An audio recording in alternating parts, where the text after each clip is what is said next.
Okay, I think we left off. We are in Fit 3, around 1827, 26. And we're going to move quickly because we need to finish the gown in the Green Knight. So Sir Gawain he does that too. Rejects the lady's offer. He rejects her ring.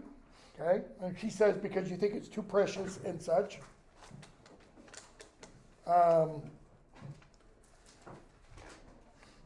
instead, she pulls off a belt that she has around her waist, a girdle, a sash, whatever you want to call it. Okay, we get a description of its color: green, trimmed with gold, embroidered, etc., etc. And he said, no, I can't take it, I can't take it. She says, you say that because you think it's worthless, it's not well made, blah, blah, blah. What does she use to convince him to take it?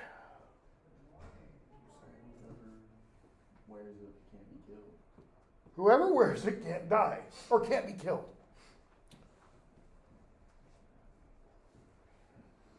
So, what's he thinking he has tomorrow? Date with destiny. Yeah, exactly. So she says, don't be displeased.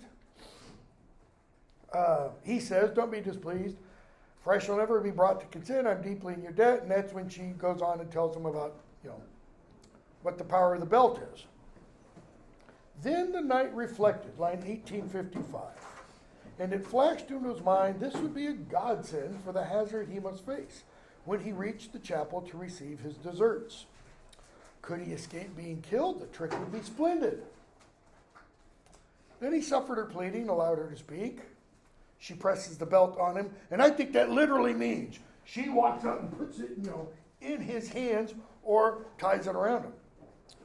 He consents, gave way with good grace. She begs him, don't tell anybody. Why? Courtly love tradition. Just as you're not supposed to speak of your love to others, you don't speak of what your love has given you to others and such. And he says, not a problem. He gives his word that no one should ever know of it, not for anything but themselves. He thanks her. He gives her leave to depart. He gets up, dresses quickly, goes to church. Approaches the priest privately, 1878, to hear his confession and instruct him more clearly how his soul could be saved when he leaves this world. When he leaves this world, when? Eventually? Tomorrow? No, because what's he thinking is going to happen tomorrow? Does he think he's going to die after getting the green belt? I mean, there might be part of him that goes, it's just an insurance policy. It doesn't obviously protect me from harm. Or is he thinking, she spoke the truth, and this is a talisman of some sort?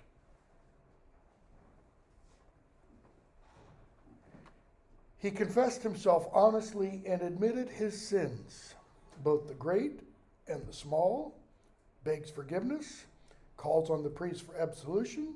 The priest absolves him completely, made him as clean as if the judgment were appointed for the next day.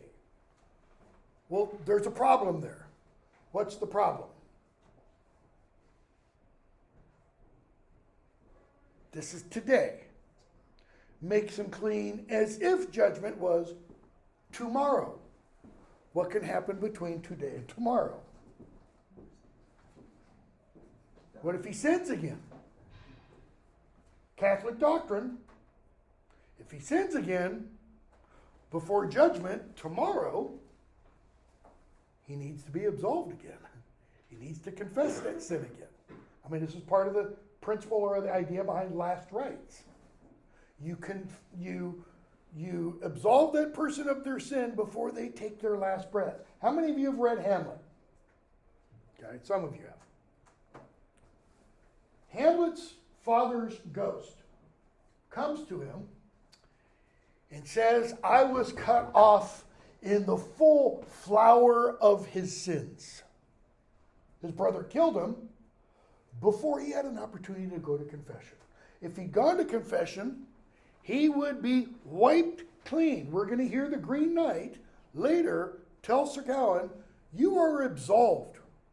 You are as clean as you were the day you were born. Okay? So he gets absolved here by the priest, as clean as if Judgment Day was tomorrow. What is tomorrow in the poem? New Year's. What's going to happen? Judgment Day. He's going to meet the Green Knight, and the Knight is going to give him a return blow for the one he dealt a year ago. Okay? What's going to happen between this and tomorrow? What does he have to do that evening? Speak to the king. Tell him what he got. He's got to give the lord of the castle what he received, whatever it is he won during the day. Day one, Knight kills a deer. Sir Gawain gets a kiss. Sir Gawain gives him a kiss. The Knight gives the deer. Day two, boar. Sir Gawain gets a kiss. Sir Gawain gives him a kiss.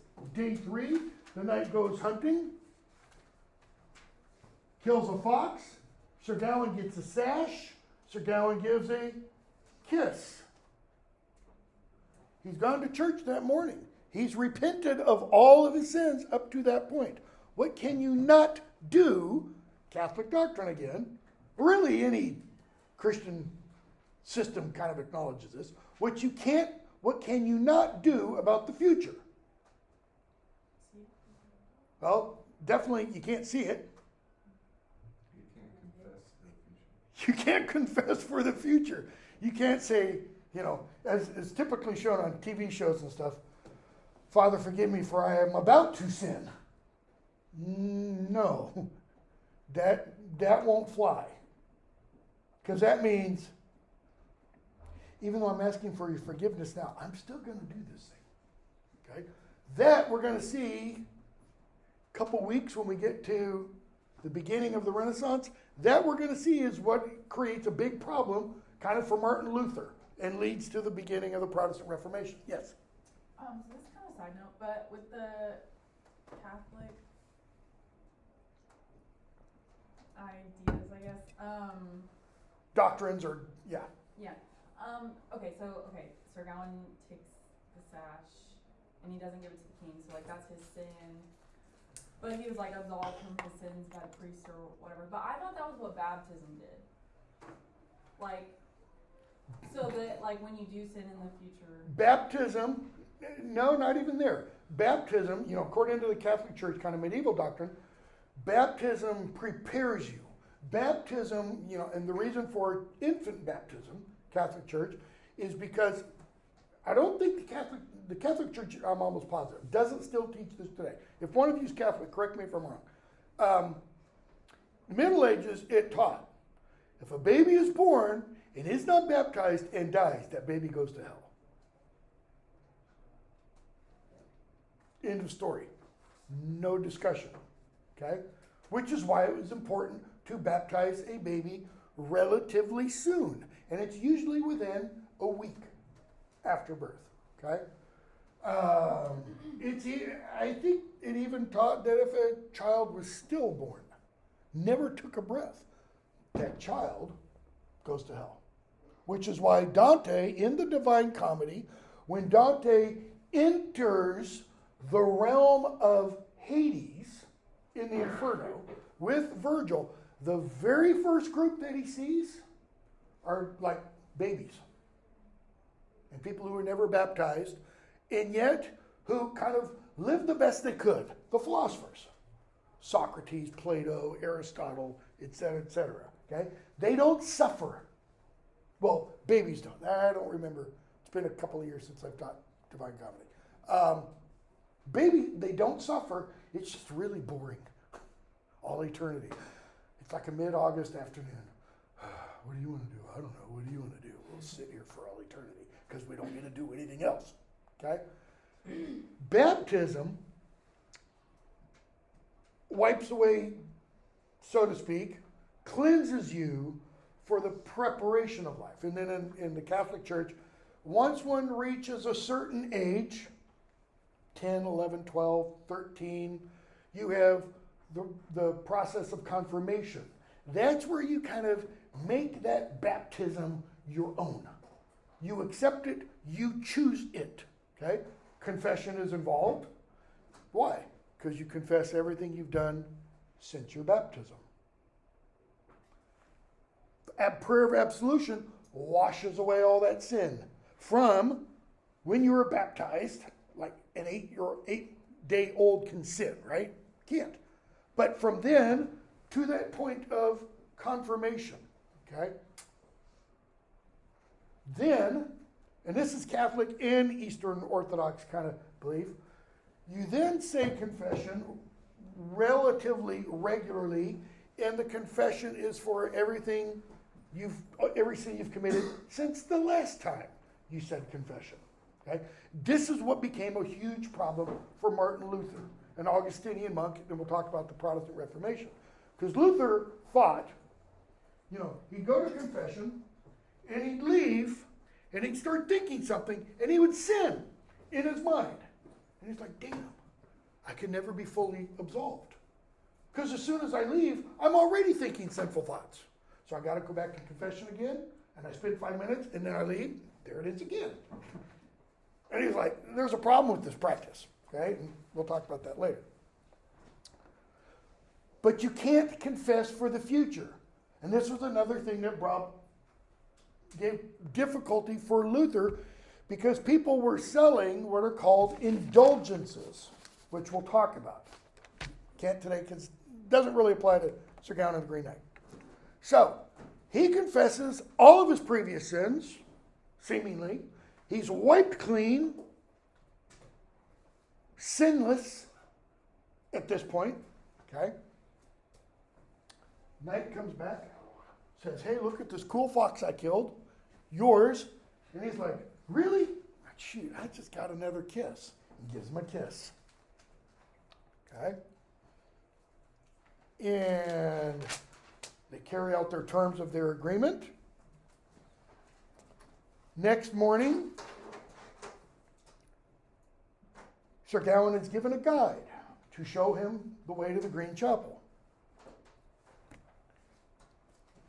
And he gets up, he makes his way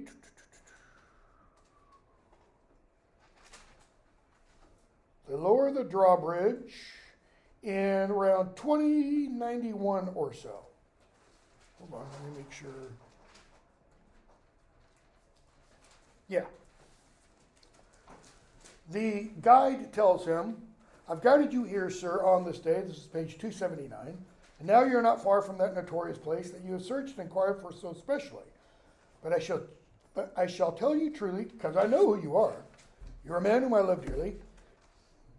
If you would follow my advice, don't go. Leave. Go home another way, and I'll tell everybody I led you straight to the Green Chapel. Okay?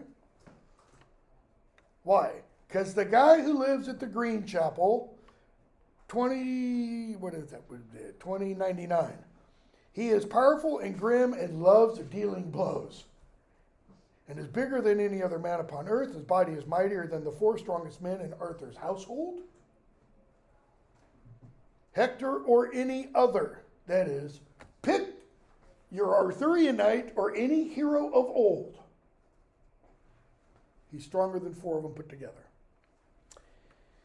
He brings it about at the Green Chapel that no one passes that place, however valiant in arms, who is not battered to death by force of his hand.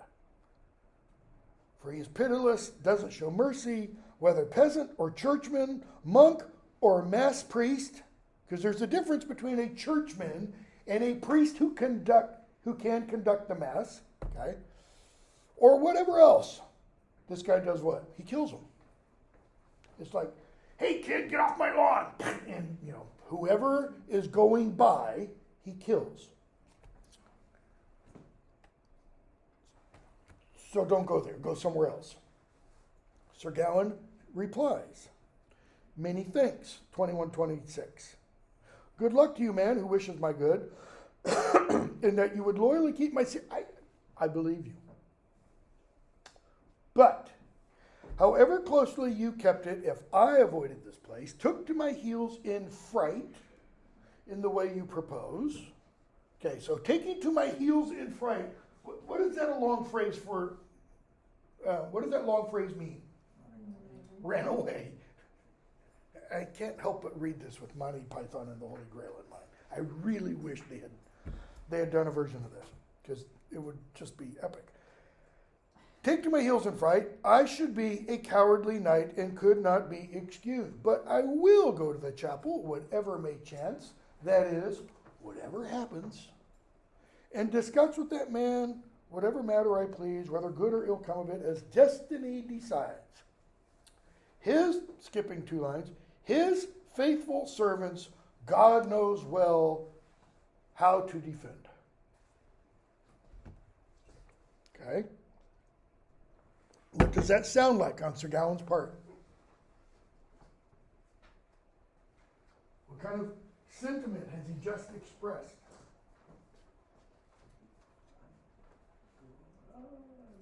Kind of like, thank you for saying you do this, but I still got to do this.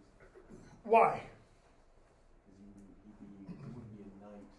he Wouldn't be a knight. I've got to, I've got to stick to my guns. What else does he reflect, or what else does he show? It's kind of all in God's hands. Notice, God knows well how to defend his faithful servants. It's like that line in Beowulf.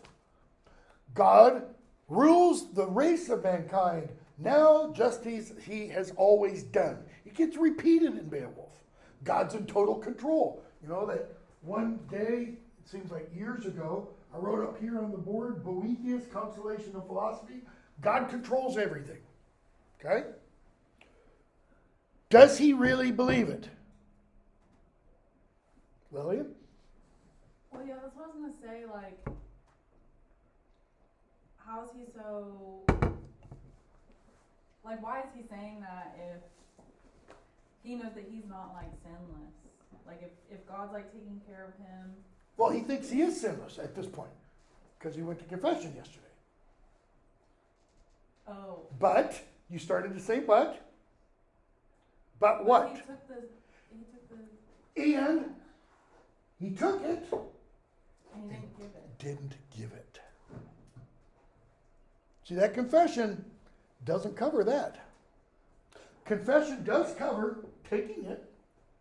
Confession could cover, if one thinks this is adultery, kissing another man's wife, and, wanting to do more because he wanted to do more. If Mary had not watched her night, we were told.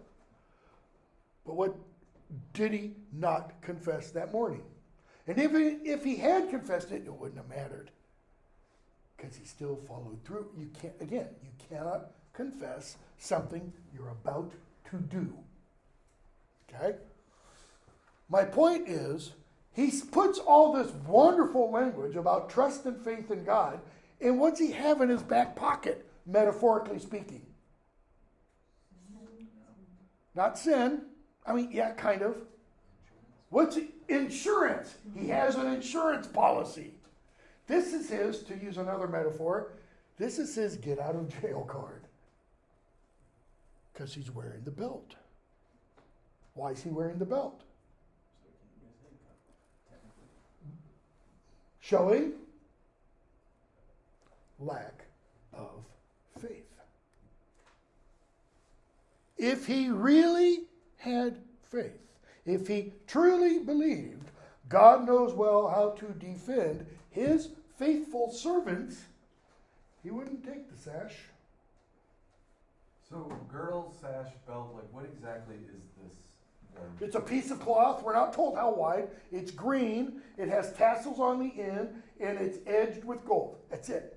That she wears tied. It is tied. It doesn't have a buckle. It's tied around her waist. She takes it. She gives it to Sir Gawain. He puts it on. He probably puts it on under his outer clothing, so it can't be seen. Because what's going to happen that night in the castle, if he's walking around wearing this thing out in the open, the knight's going to look at it and go, damn liar. Okay? We're going to be told later on, the knight fully knows that Sir Gawain has it. Okay? My point is, he takes the sash. Why? He's covering his bets. Famous Old English, Anglo-Saxon king, guy named Radwald. Okay? Famously, now, it wasn't famously at the time, converted to Christianity and then kind of unconverted.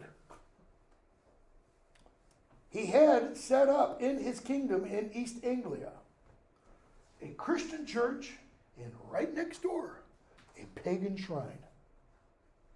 So like he would go to church on Sunday, and the next day he'd go into the pagan shrine. He's like, okay, so maybe the Christian God isn't real. So hail Thor. And maybe Thor isn't real. Hail Jesus. You know, just like in a roulette wheel, he's just putting chips down on every color and number. He's covering the board. Kind of what Sir Gawain's doing by holding on to the sash. During that time, how would you say that there were more pagans or Christians? At this time in England, definitely Christians. There were probably few, quote unquote, true pagans. There might have been some, but 14th century, hardly any. Okay, so the porter says, all right, marry. Marry means have fun storming the castle, if you're familiar with Princess Bride. It means it's your hand, not mine. So here's what you do. Ride down this track. He says, 2144. Beside the rock over there, see that rock? Go down past that rock until it brings you to the bottom of the wild valley. So when you get to the bottom of the valley, look to your left, and some way off in the glade, you will see in that dale the chapel itself. Okay? A glade is a stand of trees. It's not a meadow. It's not an open area. So go in, go down to the bottom of the wild valley, look to the left. I've never emphasized this before because it never hit me. He says, and you'll see the chapel itself. Now in God's name, go. Why? For all the wealth in the world, I wouldn't go with you, nor keep you company through this wood one further step. It's like, you don't know what you're doing, but go right ahead, you know. So Sir Gawain gallops on along. 2156. By God himself I shall not moan or cry. My life is in his hands. His will I shall obey. Well, doesn't that just sound wonderful? I'm yours to command. I'm yours to slay. Book of Job. Job says to his wife when she says, curse God and die. He says, yea, though he slay me, I will worship him. Okay? That's kind of what Sir Gawain is saying. Notice, we're told he says this aloud. Why? What is Sir Gawain really doing? What do these lines really show us? He's psyching himself up. This is his pep talk. He doesn't have a coach beside him to go, come on, Sir Gawain, you can do it. Dig deep. Feel that courage, you know. We're going to take it to use, absolutely idiotic metaphor that every administrator, politician, etc. uses. We're going to take it to the next level, He spurs his horse. They go up the path. Notice they go down the slope, down the rugged hillside, right to the valley. And then he looks about him, and it seems a wild place. No sign of a building, totally wild, totally uncivilized, ragged stones, jutting rocks. He turns around looking for the chapel. Notice he's not following the simple directions the guy gave. Okay? Except way off in a glade, he now looks. And he sees something like a mound. Remember how he saw the castle in the first place? Christmas Eve, he says his prayers, he crosses himself, and then he looks up and he sees off in the distance through the tree trunks a mound, a hill, and on the hill a castle. Surrounding the castle on the hill is a kind of like a ring of trees. So he rides, he ascends up there. Now he's descended and he's going down where? He's at the bottom of this wild valley. I'm not saying it's there, but I kind of think, yea, though I walk through the valley of the shadow of death. Psalm 23. Where he's going to meet death, right? He rides to the mound, gets off his horse, he walks around it, wondering, what is this thing? It has a hole at one end, and then on either side, entrances. The mound's all covered with green grass, nothing but an old cave. Good Lord, can the Green Chapel be this place? He says to himself, here probably at midnight, the devil, his matins, says. The devil says his prayers. These aren't prayers to God. Okay? Now truly this is a desolate place. This chapel looks evil, with grass overgrown. Here fittingly might the man dressed in green perform his devotions in devilish ways. Now all my senses tell me that the devil himself has forced this agreement on me. Forced? Was he forced? Were his feet held to the fire?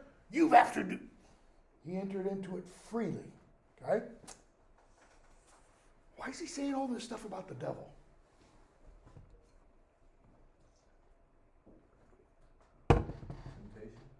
Temptation. Okay? It's wild. It doesn't look humanly habitable. It's uncivilized. Or, I mean, those could all be true. What might else he be doing? Projecting?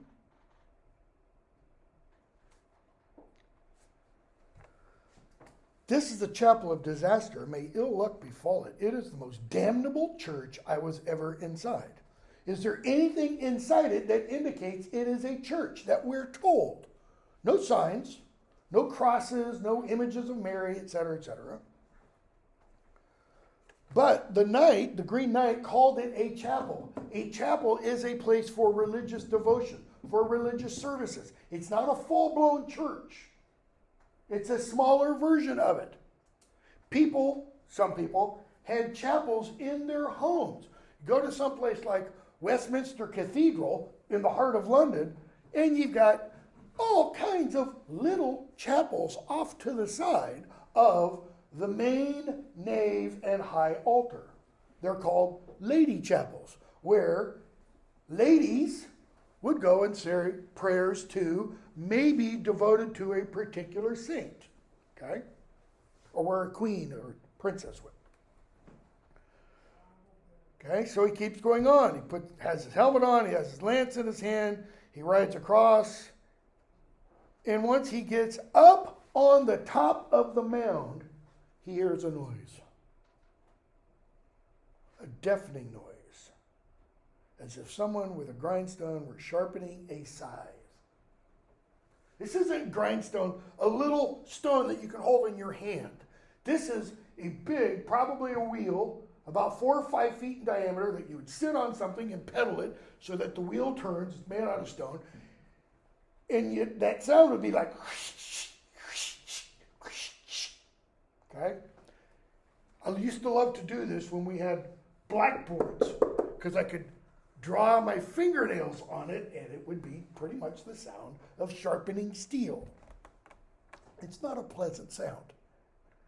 Sir Gawain hears that, And he says, by God, these doings, I suppose, are a welcoming ceremony, arranged in my honor as a knight. God's will be done, alas. And what he means by a welcoming ceremony, he's trying to scare me. Noise cannot make me fear. Then why does he mention it? The psychologist would probably go, really, Sir Gawain? Then why did you bring it up? If it can't make you fear, and you're saying it can't make you fear, that's telling me you are afeared of that noise.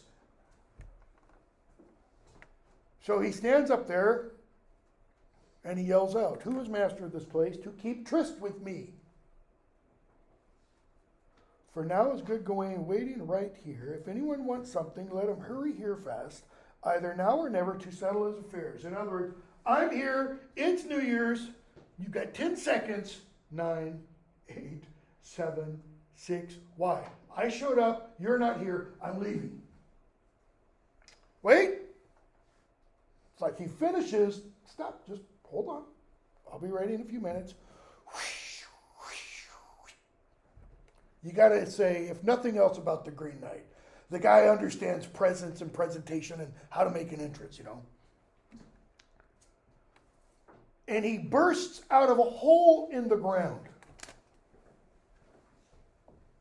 One of these, probably. Sir Gawain never went inside, we're told. Okay? He comes out with a Danish axe newly made. Why newly made? Because he gave the other one to Sir Gawain. And this one, we're told, has a blade from here to here that's 4 feet. Big, big axe. Okay?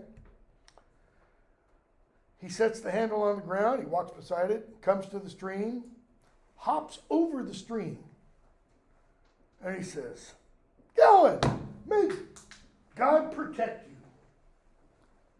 Is that the kind of language of a devil? No. He go more like, you're mine. You know. You are indeed welcome, sir, to my place. You've timed your journey as true man should. Well done. You know the agreement. I was to repay you promptly. Here we are. We're all by ourselves. We can fight as much as we want. Don't argue with me now. I get a return the blow. Make no arguments than I offered you then when you slashed off my head with a single stroke. Sir Gawain, don't worry. By God who gave me a soul, I shall bear you no grudge at all, whatever hurt comes about. Notice the tense, I shall bear you no grudge, whatever hurt comes about. Why doesn't he say, I don't bear you a grudge? Or I bear you no grudge? Present tense. He says, I won't in the future. Why not? He doesn't have much of a future. He's thinking. One blow, you only get one stroke, right? No, just fine. So Sir Gawain bends over, exposes his neck, and 22:57, seeming unafraid. He would not shrink in fear.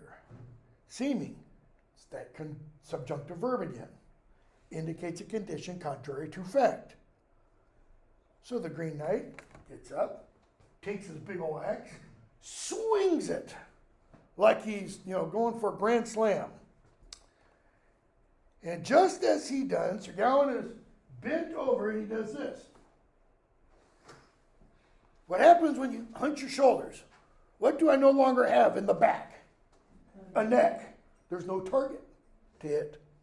Okay? What has he just done? He flinched. Why? This is going to hurt. Have you ever jumped into like really, really cold water and you know it's really, really cold? And so as you jump in, you kind of do this still. That's kind of the experience he has. The other man checked the bright steel with a jerk. That is, he pulls his swing just in time. You're not Gawain, who is reputed so good, who never quailed from an army on valley or hill, and now flinches for fear before he feels any hurt? Come on. Sir Gawain says, I flinched once, but I won't do it again. Though if my head should fall, I cannot put it back. What's he mean by that? How did you do that? Tell me your trick. How did you live? Notice Gawain hasn't put 2 and 2 together. Hurry up, man, by your faith, come to the point. Deal out my fate to me and do it out of hand, for I shall let you strike a blow and not move again, blah, blah.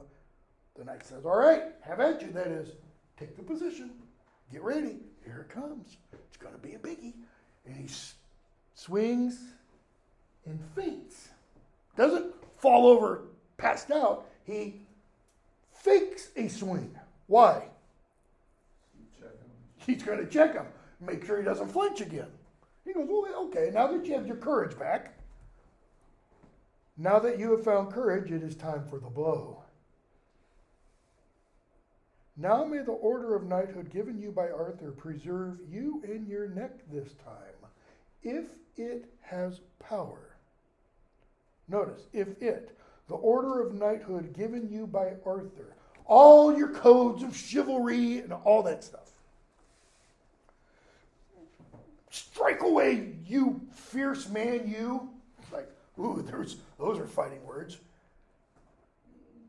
He says, you waste time in threats. All right, come on, take the position. Sir Gawain does. Takes a big old swing and gives him a nick. Now, your book says, although he struck fiercely, he hurt him no more than to slash the back of his neck, laying open the skin. The Middle English is, it severed the hide. That is, it just cut the skin. It could be like a surgeon's scalpel, cutting the skin. Enough so that some blood spurts out. It's not like he hits the jugular or a carotid artery or something like that, because then Sir Gawain would be dead. Sir Gawain sees the blood spurt on the white snow, and we're told from that position of standing like this, he jumps at least 6 feet. It's the length of a spear. Spears were 6 to 8 feet long. Okay? And it's, you've had your stroke, don't try it again. We're done. Contract is my proof, witness, and et cetera, et cetera. Okay? And the knight just stands there, keeps his distance. That is, he doesn't come closer to Gawain. He's got the handle of the axe on the ground. He's resting his arms kind of on the axe head that he sharpened. He's just kind of like this, looking at him. 23:32, contemplating the man before him in the glade, seeing how valiant, fearlessly bold he stood there, armed and undaunted. Ooh, he admired him. Like, there's a real knight.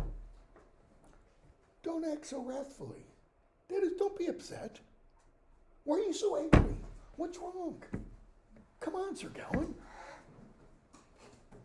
No one has discourteously mistreated you here.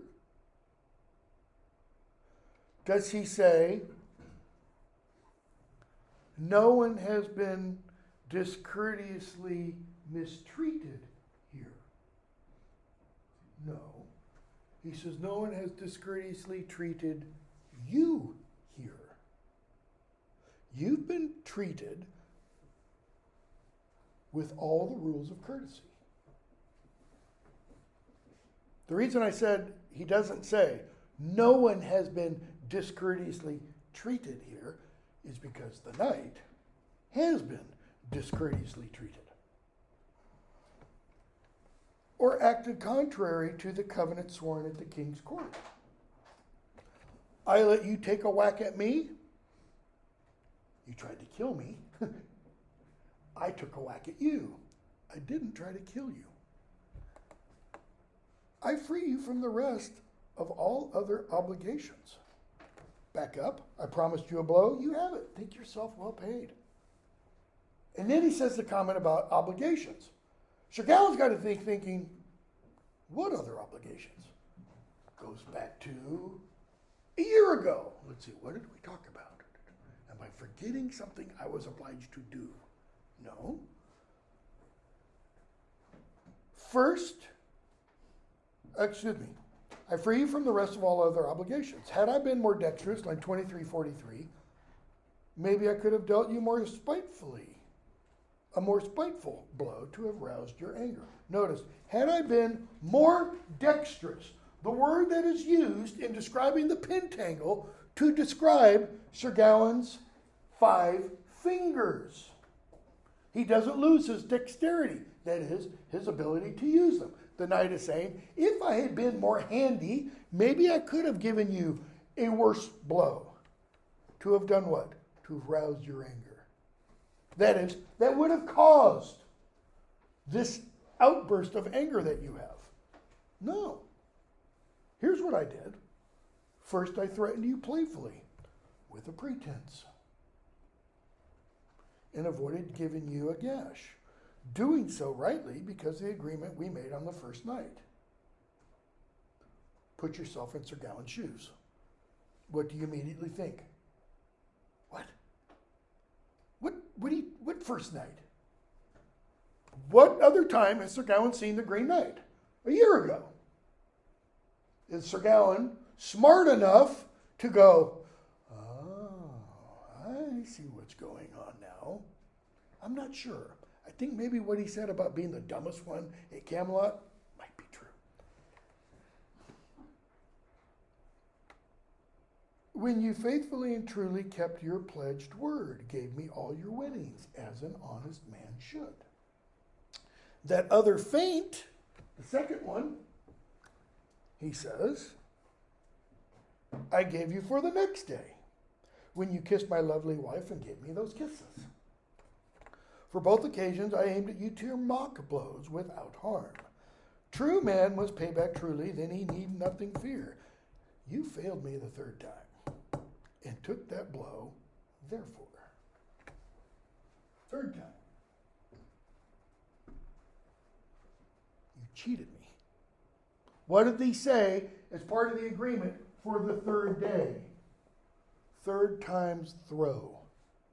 And essentially what he means by that is third time takes all.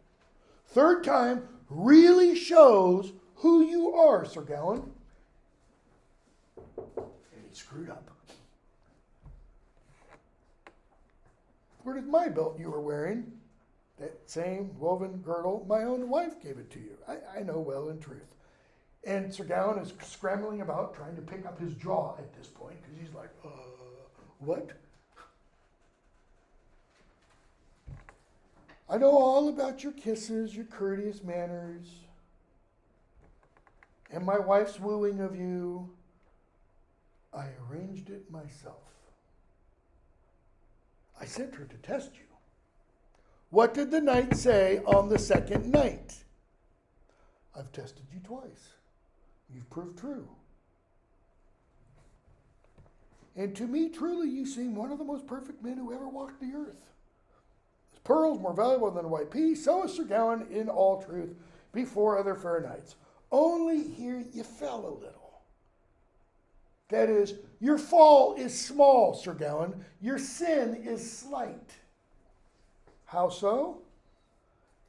And lacked fidelity, that is, faithfulness to me by not giving me the sash, and maybe more than that. But that was not for fine craftsmanship nor wooing either, but because you wanted to live. That is, you lacked fidelity, faithfulness, not because you said, oh wow, that sash, that is beautiful, that's wonderfully made. Nor was it because, he says, of my wife's seduction of you. Why did he take the sash? I don't want to die, man. It's it. Didn't want to die. That other brave man, Sir Gawain, stood speechless a long while, so mortified and crushed that he inwardly squirmed. What does mortified mean? Scared. I mean, not really shocked. Disgusted with yourself. Disgusted? Mort. Dead. Dead. So deaded, so killed and crushed, destroyed. Inwardly, it's as if Sir Gawain dies. Why? All the blood in his body burned in his face, so that he winks with shame at what the man said. He turns beet red, or blood red, Curse upon cowardice and covetousness. Cowardice, lack of courage. Covetousness, wanting something that belongs to somebody else. Covetousness isn't just wanting something. I would like a raise. Probably won't get it. That's not coveting it. Coveting is one of you drives, a really nice car. I want it. I'm like Rocket in, Guardians of the Galaxy. But I want it. It doesn't matter that it's yours. I want it. Therefore, I should. Covetousness and cowardice breed boorishness and vice that ruin virtue. What's boorishness? Usually the word boor is applied only to men. It's an adjective that doesn't usually get applied to women. Just like the word slut usually gets applied to women. It can't apply to men. Brutish? What do you mean by brutish? Oh, well. Kind of. It's applied to men to show that they lack manners. They lack proper behavior.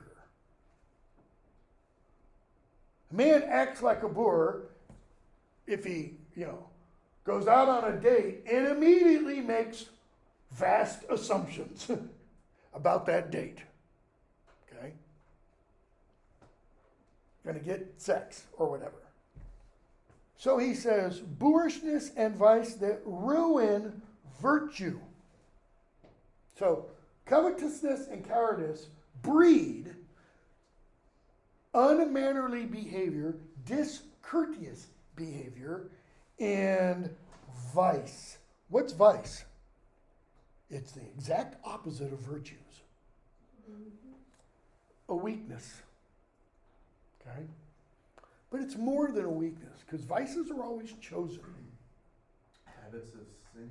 Habits of sin. You choose to lust after someone. You choose to steal. You choose to be angry. And I don't mean angry fit of the moment kind of angry, like simple responding, though that is meant, but holding on to that anger. Okay?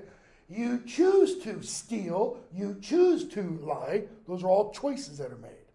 The virtues are the exact opposite. They're choices to be honest, choices to be true, choices to be loyal, choices to have faith, etc. Okay? And he unties the belt and throws it at him. There it is, the false thing, may the devil take it. Now, has he just called the knight the devil?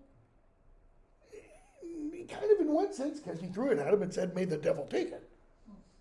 But he called the belt, the sash, false. It'd be like saying this is false. Or this belt that I'm wearing is false. What? Or this desk. No, it just is. There's nothing false about it. What's he doing?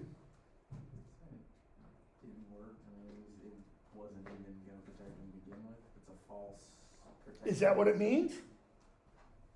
Did he die? I mean, conspiracy theorists would go, it worked. Look, he's not dead.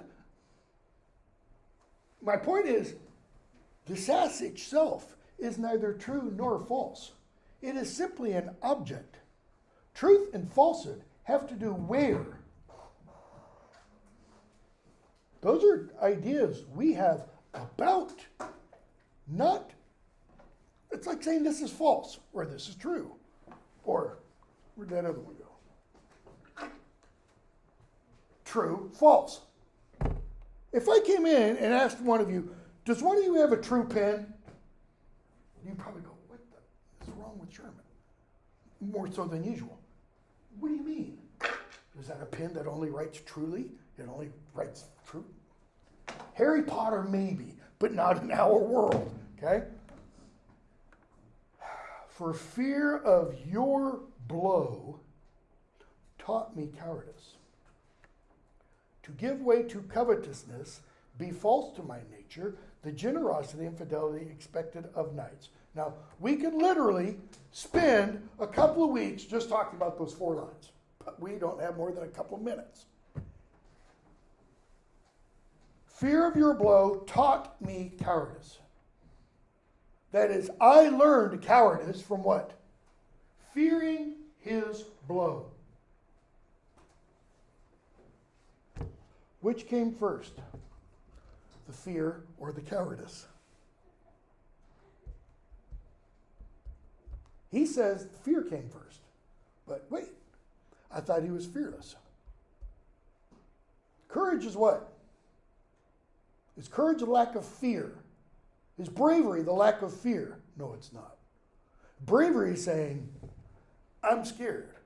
Courage is saying, I'm scared, but I'm still going to do this. Courage is what those 5 cops who confronted the shooter in Nashville yesterday did. They got to the school and they immediately heard gunfire. In fact, they were being shot at out the 2nd floor window. And what did they do?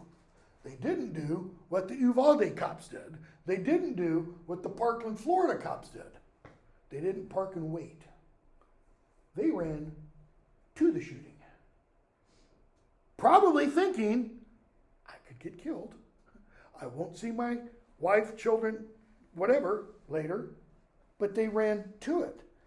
My point is, it didn't teach him cowardice. His cowardice is already there. Because from what we've been told in the poem, Sir Gawain is not supposed to show any fear. He's not supposed to have fear. He's supposed to be fearless. Okay? And cowardice did what? Fear of the blow taught me cowardice, which gave way to covetousness. Because he was afraid, this is my insurance policy. I have to have this. And she gives it to him. To be false to my nature. What's he mean by my nature? The next line. This is what Sir Gawain means. I don't think it's what the poet means. Okay? He says his nature is the generosity and fidelity expected of knights. Oh, isn't that sweet? Knights are supposed to be generous, and they're supposed to be faithful or true. That's, he says, is what his nature is. What does nature mean? What's the nature of this stuff? Notice I said this stuff. Say that again? Being. What is its being? What is its essence? What does it look like? Let me start this way. What am I holding in my hand? Somebody say it. Paper. Okay? What is the essence of paper? Tree. Tree. It's wood cellulose. What is the essence of this? 100%. It's cotton, but it's a shirt. Okay? His nature is what he is in his essence. That is what he is by birth. Okay? I think the poet's getting at, what is human nature? Okay? And it goes back to something Sir Gawain's going to mention in the next page. It goes back to Adam and Eve. Adam created, quote unquote, perfect, but does what? Falls. Why? As Sir Gawain is going to say, the woman you gave me, she tempted me, and I did eat. And you're back there shaking your head. Damn anti-feminist. And then, what is the woman? What is Eve going to say in the biblical account? The serpent tempted me. Some of the fathers of the church say, if only Adam had said, my bad, all mine, nobody else, I did it on my own, I did it freely, I chose to do this thing, that God would have said, some of the fathers suggest, God would have said, way to go, Adam. You stepped up. You admitted you're wrong. In other words, this wasn't a celebrity apology. What do I mean by that? Fake. Okay. That's a little more blunt than I wanted it to be, but that works, you know. It wasn't a non-apology apology. Well, if somebody took offense, but you know, I can't really control that. That's not an apology. An apology is, I am sorry, I hurt you. That's why those first three words are among the hardest words to say in the English language. Okay? Because it implies I was wrong. Sir Gawain doesn't do that in this scene. Okay? Now I am false and unworthy. Now. Now when? Right now is he speaking. What about the day before? Yeah, he was false and unworthy then. He knew when he took the sash exactly what he was planning. He knew when he went to confession exactly what he was planning. He was even more false then than he is now. Only now he's putting it into words because now he feels it. It's no longer just an intellectual thing for him. And have always dreaded treachery and deceit. May misfortune and grief befall both. That is, may misfortune and grief befall treachery and deceit. Okay, that's a weird statement. I confess what? Next sentence. What does he say? What does he confess? My good name is marred. Is that really a confession? No. A confession would be more like, well, just think of it this way. What kind of voice is that? You're all English majors. You should know the kinds of voice in writing and such. It's passive. My voice is marred. What is missing from that sentence?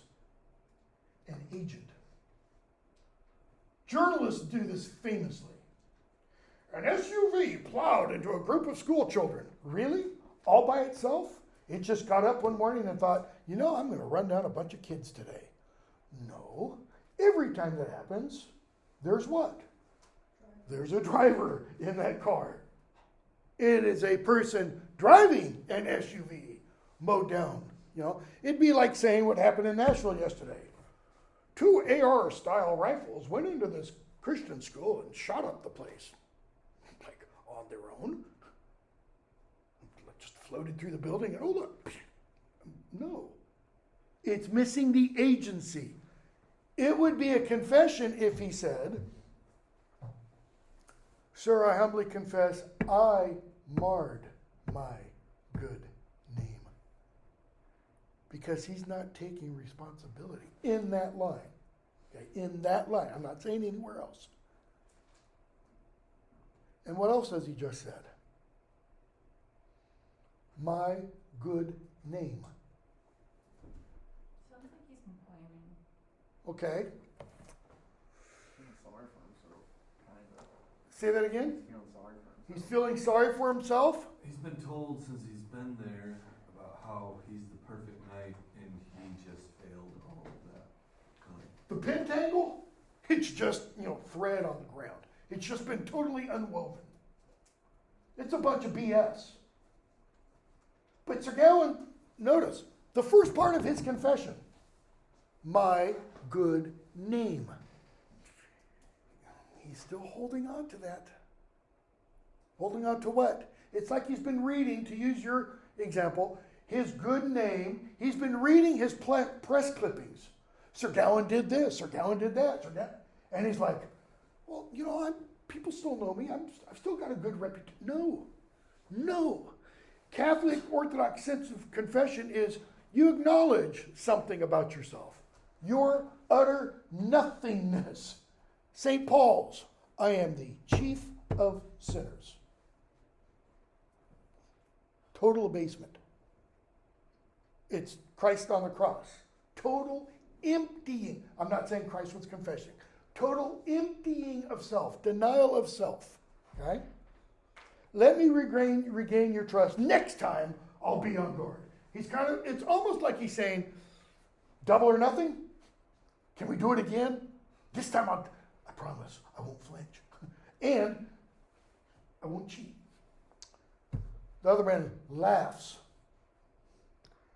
The wrong you did me, I consider wiped out. It's gone. It's done. No more. You have so cleanly, so this is the knight saying this, okay? What I just said about Sir Gawain's confession, that was my reading of it. Here's what the knight says. You have so cleanly confessed yourself, admitted your fault, done honest penance on the edge of my blade, that is, he suffered for it. Penance involves some kind of suffering, not necessarily physically, but denial of self. That's a form of suffering. Okay? I declare you absolved of that offense and washed as clean as if you had never transgressed since the day you were born. He's just taken the role of a priest. You confessed yourself. Where? At the Green Chapel. I'm the knight of the Green Chapel, kind of meaning like I'm the celebrant, the churchman at the chapel. You've confessed. Clear, clean. In fact, you are so absolved, he says, what?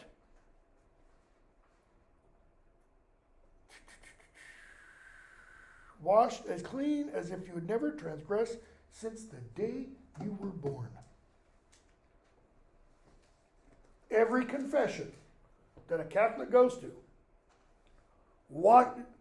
assume it's honest and all that, washed clean from the moment of the last confession, and from all confessions, and from the moment of one's birth. That is, continually cleansed, washed, etc. In Hamlet, Hamlet's father dies, and his ghost talks to Hamlet and says, you know, I died in the fullness of his sins. Meaning, he didn't get a say confession. His brother killed him while he was sleeping. If I'd known my brother was going to kill me in my sleep, I'd have gone to confession first. Why? Because then I wouldn't go to purgatory in the play. So, no, we don't need to do it again. You're clean now. Okay? He goes, moreover, you can keep that green sash. Why? To remember this meeting in the world. Now, are they not in the world? Have they entered some kind of Twilight Zone-y place? No. They're in the world in that they are on planet Earth, but they're not in the world because this is a wild, uncivilized, uncultured place. Keep my sash. Why? So that when you're back at Camelot, you can remember this event, where you might mingle with princes of rank. It will be a true token of the exploit of the Green Chapel among chivalrous knights. And I think what he means by that, let this be a lesson to all the knights of the Round Table. He's going to tell us in a minute why he went to the Round Table in the first place. And the knight begs him to come back to his castle. Sir Gawain says, nope, been here long enough, time for me to leave. Because the knight says, my wife and the other lady would really like to see you again. He said, no, commend me to your wife and that other lady, etc. Top of the next page, 24:13. Who have so cleverly deluded their knight with their game. Hey, Arthur, I'd like a game, the knight says. Sir Gawain is now admitting, realizing this has all been a game. But what does Sir Gawain say next? If you're a real feminist, you should be really angry at what he says next. It is no wonder if a fool acts insanely and is brought to grief through womanly wiles. And what does he do? Oh, gee, let us count the ways. Let's go back to the beginning. For Adam was beguiled by one here on earth, Solomon by several. That is an understatement. 300 wives, 700 concubines, mistresses. Samson was another, tricked by Delilah. And afterwards, David was deluded by Bathsheba. What is the word deluded? Because that's the second time he's used it. What does deluded mean? Like polluted? No. You're thinking looted, L-U-T, like E-D. Not, how do I put this? Like the wool was pulled over their eyes. Like tricked into seeing something that wasn't real. Deceived. The Middle English word that's used both instances is beguiled. Beguiled. Jesus, when he meets Nathanael, says, behold, an Israelite in whom there is no guile, that is no cunning, no trickery, no deceit. What you see is what you get. Okay? Sir Gowan is saying, Adam was tricked into seeing the apple as being something other than what it was, or the forbidden fruit. Okay? Solomon had his vision clouded. That's probably the best way of deluded. Not seeing clearly.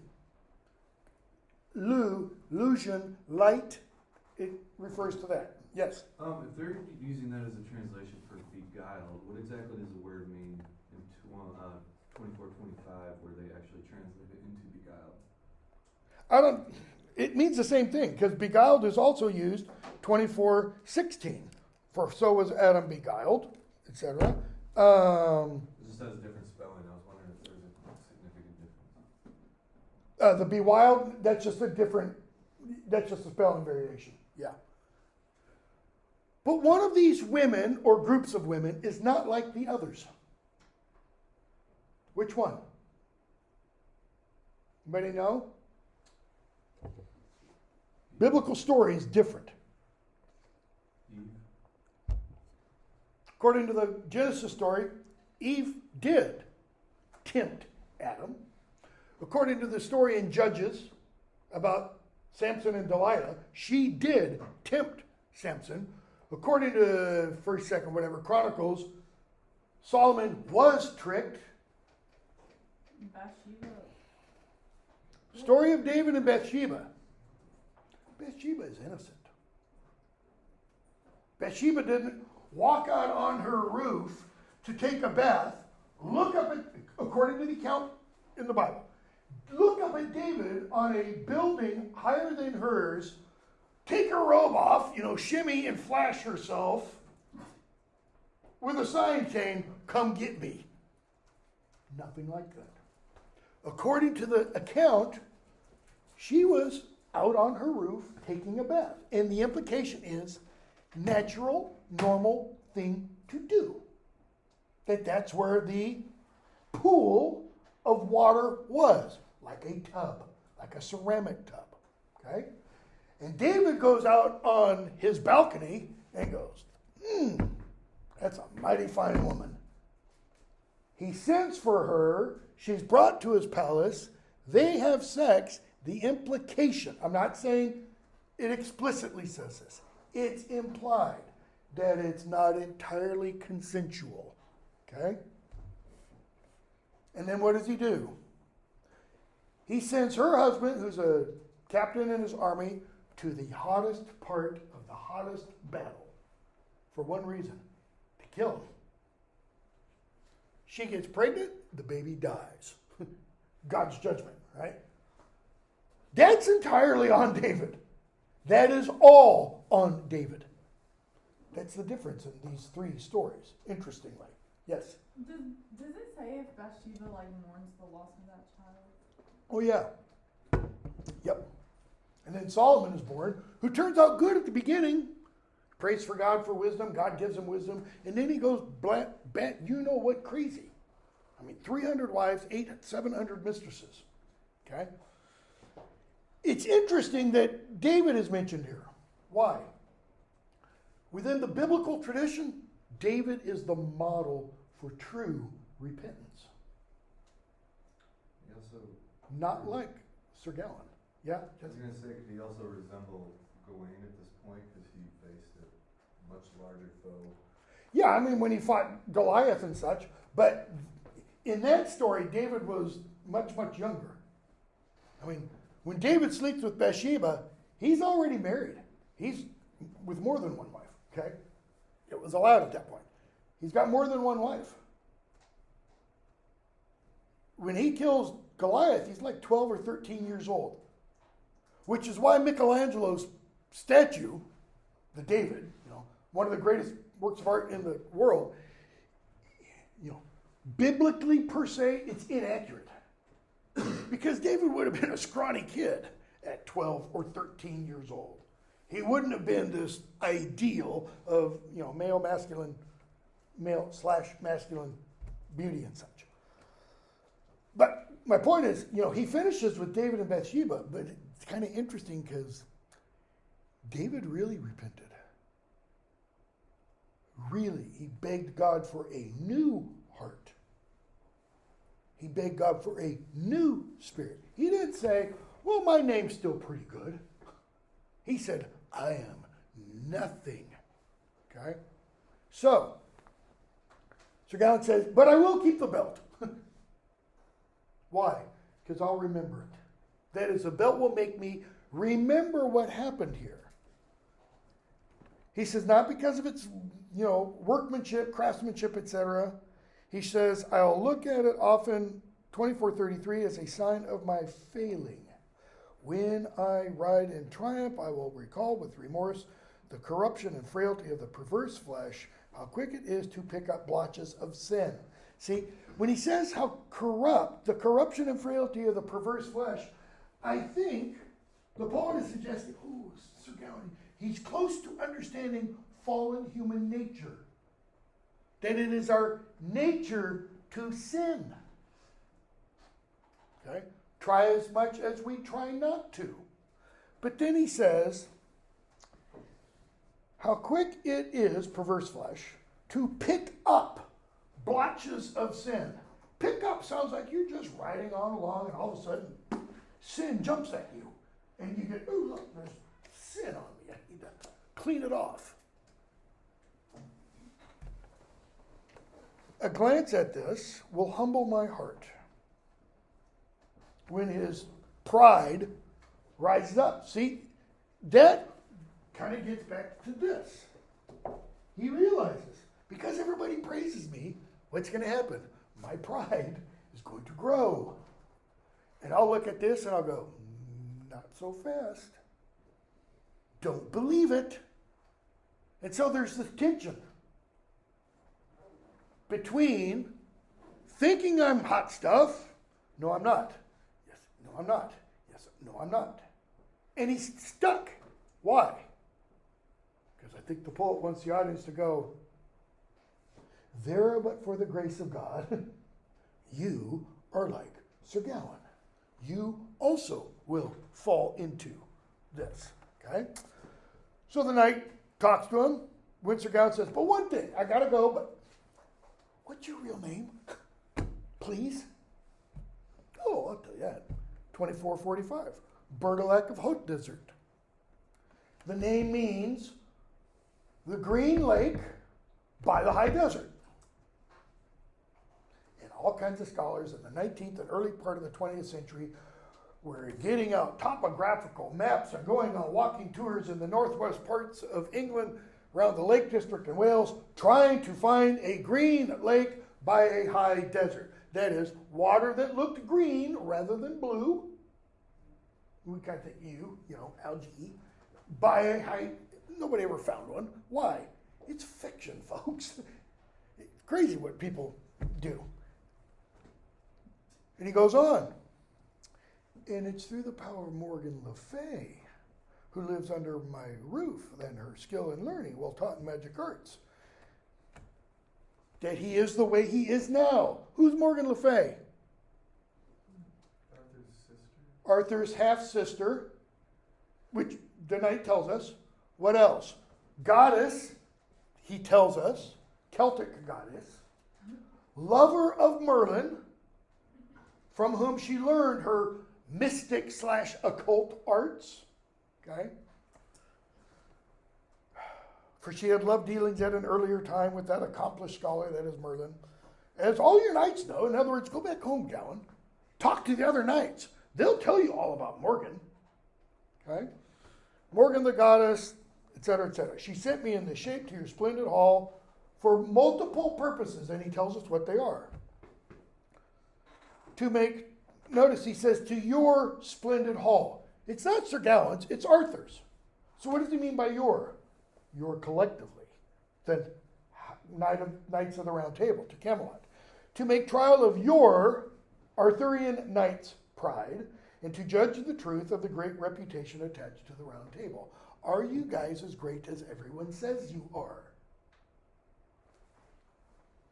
Are they? If Sir Gawain becomes, by accepting the game, if Sir Gawain becomes the representative of them, then not so much. They have some work to do. She sent me to drive you collectively demented with this marvel. What does it mean to be demented? J.K. Rowling famously created Dementors for her Harry Potter series. What are mentors? You all have one, whether you know it or not. It's called your college advisor. What does your advisor do, other than telling you to fill out this form and do this form and pay this? And they supposedly guide you. They help you determine what classes you ought to take when, so that you stay on track, etc. They help you navigate the pitfalls of life if they're more than just a college advisor or a major advisor kind of thing. So they help guide, build, direct you.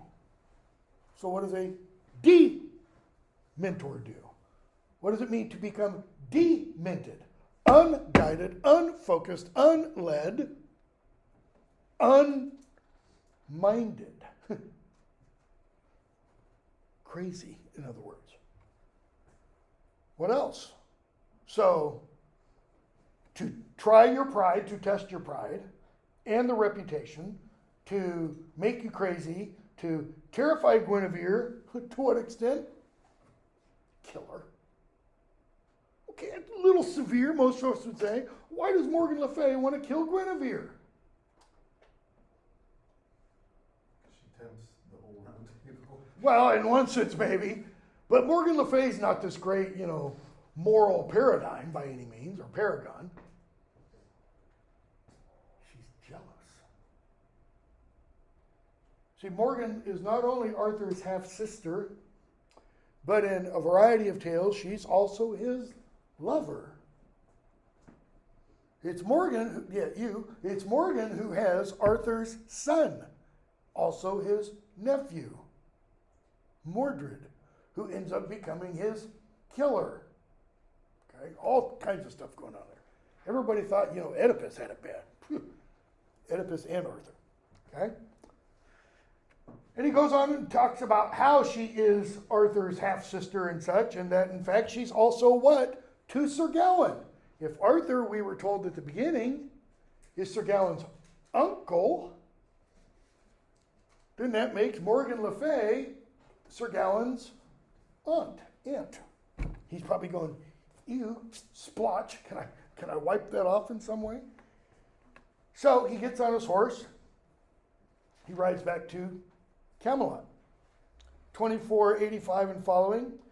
He tells everybody what happened, why he's wearing the sash, and they all do what? They make sashes of their own. But they don't wear them as belts. They wear them from here down to here and back up the back. Okay? And Sir Gawain says, 2505, "See, my lord, this belt caused the scar that I bear on my neck." The belt caused the scar. Like, did somebody, two people, hold it really tight so the edge got kind of sharp and do this on his neck? No. So how did the belt cause the scar? Cause the nick on his neck? The belt didn't. Sir Gawain still doesn't get it all the way. The belt is just a thing. It's his not giving the belt that caused the scar. "This is the injury and damage that I have suffered for the cowardice and covetousness that seized me there." What's he saying? It was like temporary insanity. Because I'm not really a coward. I don't really covet other people's stuff. This is the token of the dishonesty and then the dishonesty I was caught committing. And there he owns up to it. There again is that tension I was talking about. At times, he acknowledges, it's my fault. At other times, no. The fault happened to me. Notice active voice, passive voice. The king laughs at him. Well, the whole court laughs about it. And they wear the belt. They wear it crosswise on their body. And that became part of the renown of the Round Table. Whoever afterwards wore it was always honored, etc., etc. I almost said the queen. The queen, when she was still alive, every year in what are called the honors, when she gave out honors,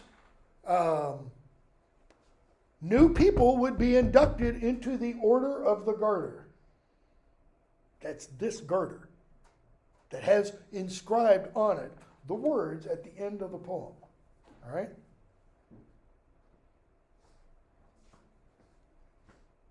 Honni soit qui mal y pense. Evil be to him who evil thinks. That is the motto of the Order of the Garter, which was founded, your gloss tells you, around 1344. The poem is written around sometime between 1375, 1390. And then your gloss says the poet's use of the motto has not been accounted for. Meaning, we don't know why the poet uses the motto. Really? What does the motto mean? Because it can be interpreted more than one way. Evil be to him who evil thinks. If you think evil, what? Evil will happen to you? Or is it evil will happen to him who thinks, plans, considers, plots evil? Could be. Or if you think something is evil, it is evil to you. Hamlet, talking with his friends Rosencrantz and Guildenstern, tells them Denmark's a prison. And they go, what? And he goes on and talks a bit. And they say, we don't think so. And then Hamlet says, then it's not for you. For thinking makes it so to me. Okay? Christ says at some point in the Gospels, evil is what you think it is. Paul says, if you eat food that you believe to be sacrificed to idols and therefore you think it evil, it is evil to you. It is wrong to you. But if you don't think that, it's okay to eat it. Attitude is everything. Milton, I said the other day, Milton puts in the mouth of Satan. The mind can make a heaven of hell, a hell of heaven. That is, I could be in the midst of hell, but if I think, oh, this is paradise, and to me, it's paradise. Some of the ancient church fathers said there is no heaven and hell. two distinct places. They're the exact same place. Presence of God. Because if you don't want to be in the presence of God, guess what? It ain't comfortable. If you do, it's paradise. Okay? All right, stop there. We didn't get as far as I wanted to, because I wanted to get into Chaucer. Some of that's about. So for Thursday, I think I am going to do this. For Thursday, have read Chaucer's Canterbury Tale and General Prologue, and read The Wife of Bath's Tale. I think what I'm going to do is I'm going to send a video lecture. I didn't say this is my first class, but I'm going to do it for them too. Discussing the General Prologue, so that Thursday we can do The Wife of Bath's Tale. Okay? Read the prologue and tale, spend more time on the tale, which is like a third of the length of the prologue. All right? Because we don't have class a week from today. I've got to take my wife in for surgery. Dr. Sherman, Yes?